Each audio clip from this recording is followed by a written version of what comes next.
Take a look at the immediate aftermath of a playoff exit, and you'll see a familiar image of physical and emotional exhaustion.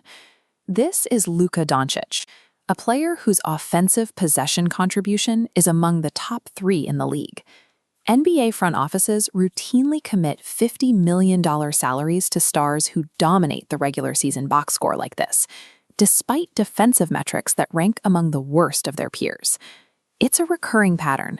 Organizations prioritize elite scoring, building their identity around a regular season anchor like Joel Embiid, while overlooking the compounding cost of his high-efficiency tax and historical injury risk.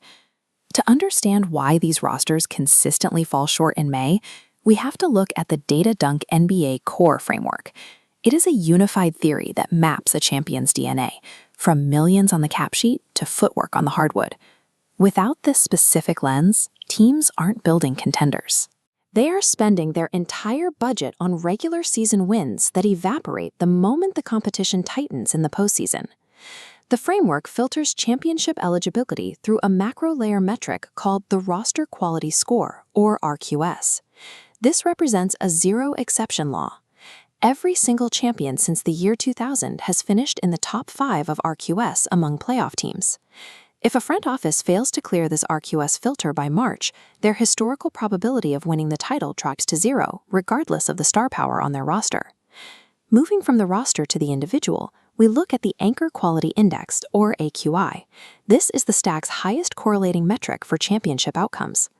AQI measures impact-weighted efficiency under heavy usage load. It filters out the ghost point scores, the players who put up high volumes but actually hurt the team's net rating when they are on the floor. The data shows a strict champion anchor floor of 1.75. Chauncey Billups and the 2004 Pistons define that edge.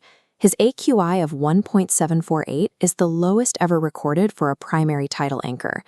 The framework then layers in complete possession value, or CPV. Its most critical component is the two-way leverage multiplier. Giannis Antetokounmpo represents the maximum positive multiplier.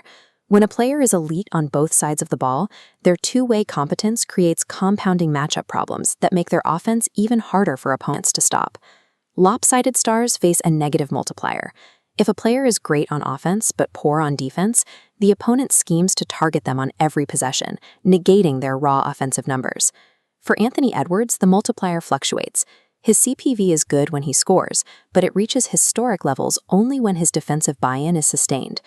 Two-way play changes the strategic options available to the opponent, serving as a direct multiplier for a team's offensive efficiency. To see how this scales to the whole team, we look at winning expected value, or WEV v3.0. Analysis of over 12,000 player seasons led to a weight reversal in the formula. In the modern NBA, offense is just the floor at 30%. Defense is the true separator, weighted at 60%. Building a championship construction around fragile or lopsided stars isn't just a risk, it is mathematically disqualifying in a 7-game series. These macro trends eventually boil down to the hardwood. Before a shooter even leaves the ground, we calculate the possibility adjusted shot value, or PASV. The central discovery is that an early, voluntary bad shot collapses all other potential high-value outcomes to 0. This is why Nikola Jokic wins. He has the highest option preservation in modern history, using possession sovereignty to keep his decision tree open until the defense is forced to surrender. The possession is decided before the ball even leaves the shooter's hand. All these layers, the cap sheet, the roster quality, and the possession control, are synthesized into a single superstat, the core score.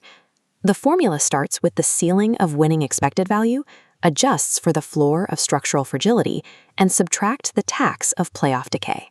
The result is a single predictive number that identifies which teams are built to survive the crucible of the NBA Finals. Basketball value isn't about more threes or more layups. It is about possession sovereignty, avoiding possession surrender while creating relentless pressure. To see past the box score mirage and find the truth about your team, explore the full Data Dunk NBA Master Bible at the link on screen.